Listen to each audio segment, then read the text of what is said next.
वर्तमान परिवेश अत्यंत प्रासंगिक प्रसंग।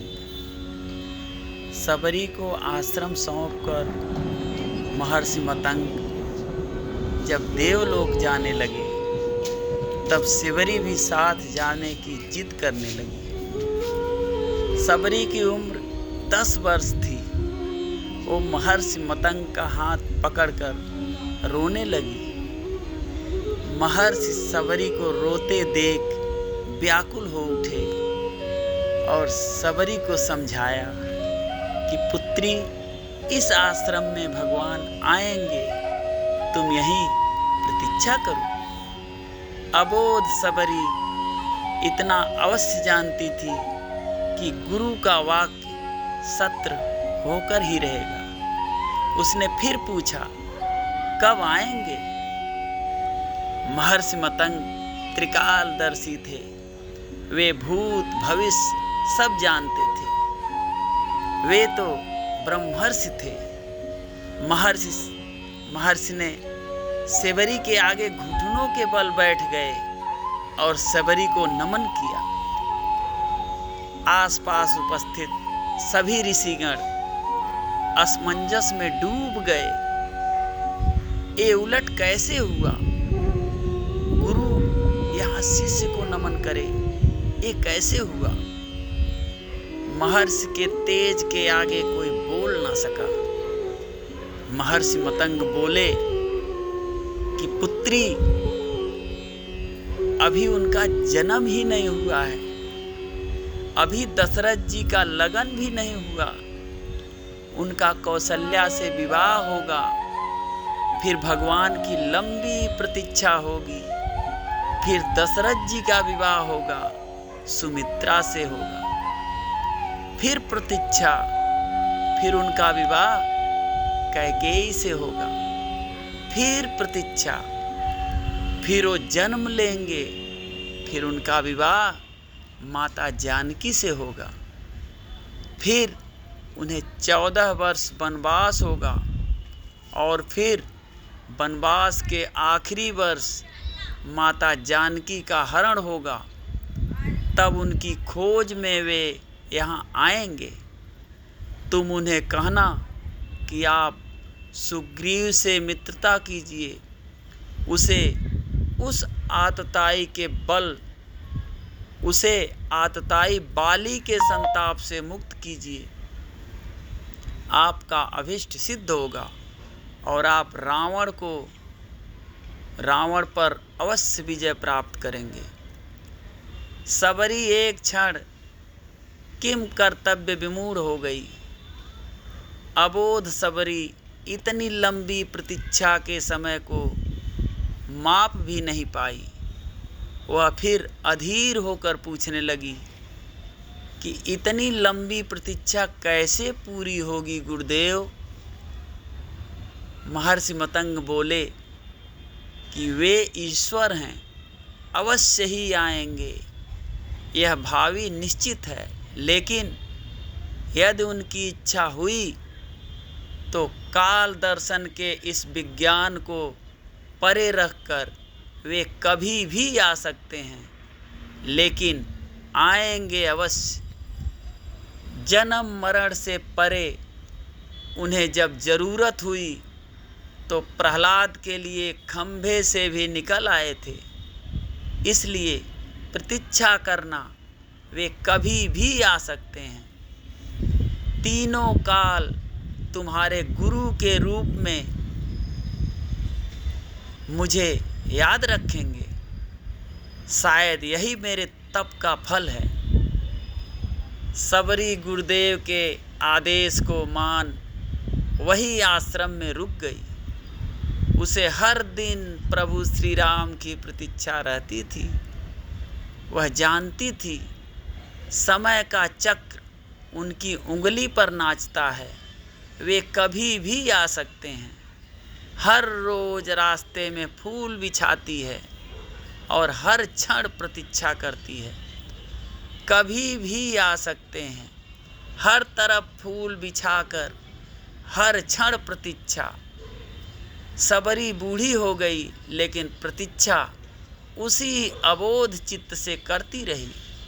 और एक दिन उसके बिछाए फूलों पर प्रभु श्री राम के चरण पड़े। सबरी का कंठ अवरुद्ध हो गया, आँखों से अश्रुओं की धारा फूट पड़ी। गुरु का कथन सत्य हुआ, भगवान उसके घर आ गए।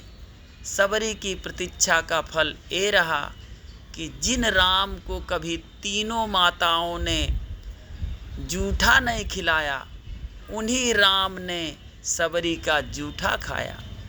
ऐसे पतित पावन मर्यादा पुरुषोत्तम दीन हितकारी श्री राम जी की जय हो, जय हो, जय हो।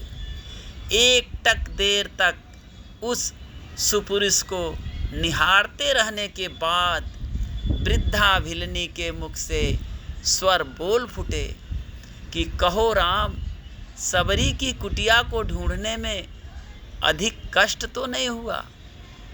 राम मुस्कुराए, यहाँ तो आना ही था माँ, कष्ट क्या, कष्ट का क्या मोल मूल्य। जानते हो राम, तुम्हारी प्रतीक्षा तब से कर रही हूँ जब तुम जन्मे भी नहीं थे। यह भी नहीं जानती थी कि तुम कौन हो, कैसे दिखते हो, क्या आओगे मेरे पास। बस इतना ज्ञात था,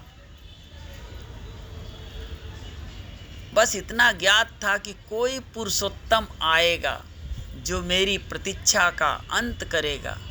राम ने कहा, तभी तो मेरे जन्म के पूर्व ही तय हो चुका था कि राम को सबरी के आश्रम में जाना है।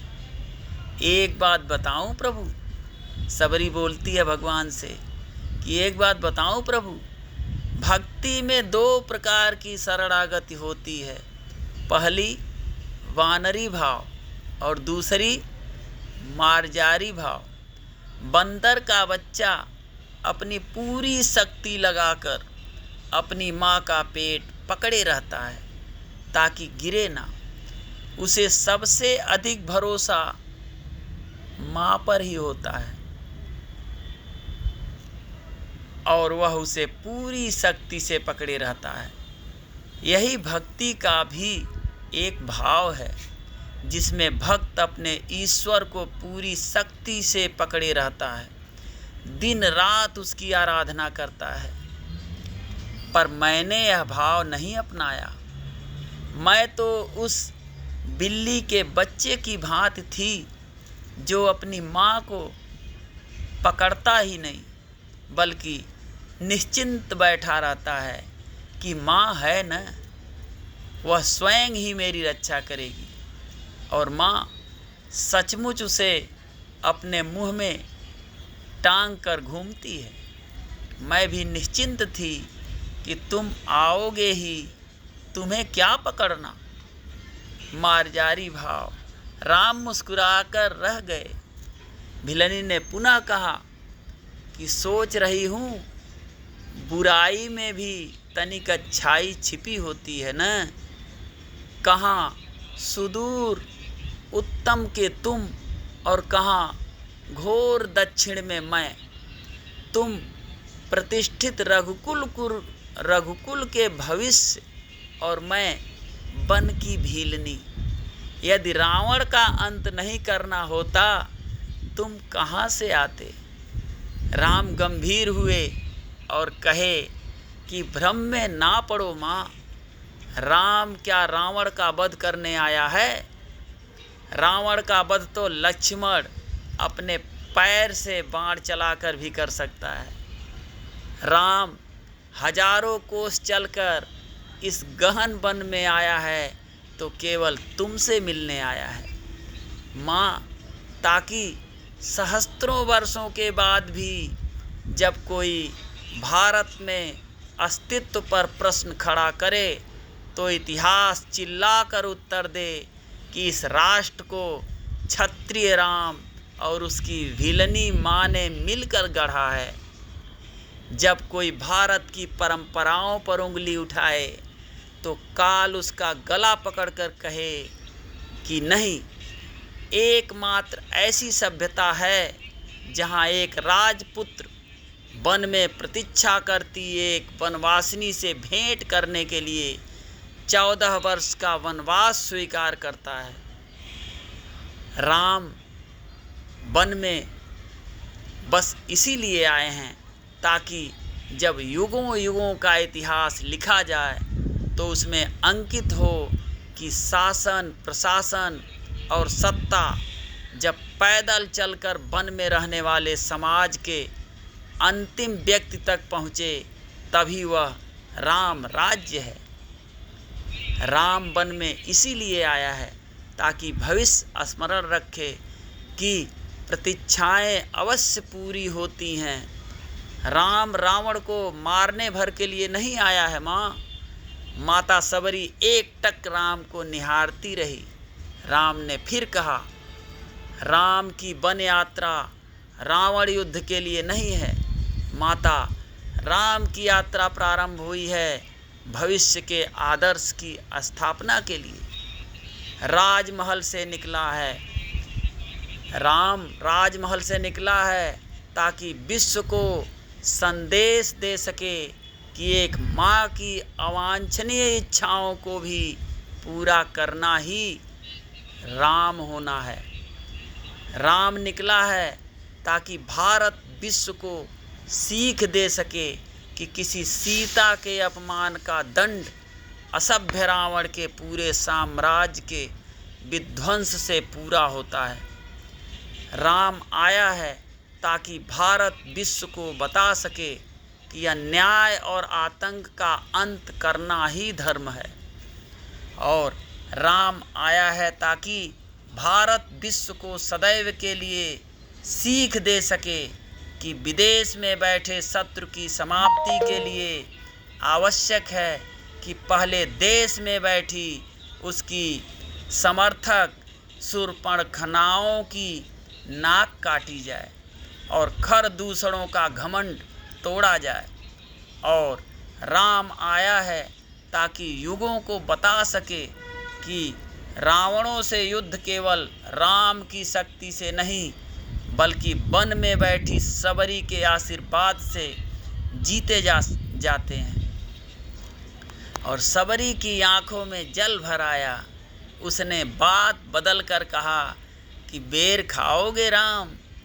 राम मुस्कुराए, बिना खाए जाऊंगा भी नहीं माँ। सबरी अपनी कुटिया से झपोली में बेर लेकर आई और राम के समक्ष रख दिए। राम और लक्ष्मण खाने लगे तो कहा, बेर मीठे हैं न प्रभु? यहाँ आकर मीठे और खट्टे का भेद भूल गया। यहाँ आकर मीठे और खट्टे का भेद भूल गया हूँ माँ। बस इतना समझ रहा हूँ कि यही अमृत है। सबरी मुस्कुराई, बोली, सचमुच तुम मर्यादा पुरुषोत्तम हो राम। मर्यादा पुरुषोत्तम भगवान श्री राम को बारंबार सादर वंदन। जय श्री राम, जय श्री राम।